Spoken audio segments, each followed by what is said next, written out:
तो मॉनसून सत्र का आगाज होगा। बेहद महत्वपूर्ण यह सत्र बताया जा रहा है और दिल्ली से ही हमारे संवाददाता मणिदीप शर्मा हमारे साथ सीधे जुड़ रहे हैं। मणिदीप, देखिए, किसी भी सूरत हाल में ये मॉनसून सत्र बेहद महत्वपूर्ण है। आज जब मॉनसून सत्र की शुरुआत होगी, किस तरीके से, क्या लगता है, सरकार की कितनी तैयारी है, क्या ये सत्र चल पाएगा और जो बिल लेकर आने वाली है वो कितने महत्वपूर्ण?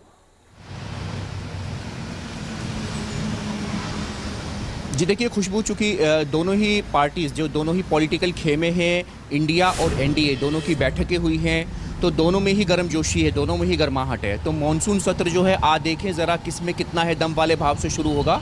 और चूंकि इंडिया, अभी सभी नेताओं ने हाथ मिलाए हैं, शक्ति प्रदर्शन किया है, लगातार बयानबाजी हो रही है, एनडीए की तरफ से भी हुई है, तो पूरी तरह हंगामेदार ये सत्र रहेगा। महंगाई का मुद्दा, दिल्ली के अध्यादेश का मुद्दा और मणिपुर हिंसा जैसे जो तमाम मुद्दे हैं। सबसे पहले दिल्ली के मुद्दे पर बात होनी है। 31 अध्यादेश पेश होने हैं। ऐसे में महंगाई और जेपीसी अडानी वाला जो मुद्दा है वो भी पूरी तरह शांत नहीं हुआ है, लेकिन तमाम ऐसे मुद्दे हैं। रेल हादसा है जिसको लेकर के कांग्रेस लगातार जिक्र कर रही है कि रेल हादसों पर बात करेगी, मणिपुर हिंसा पर बात करेगी।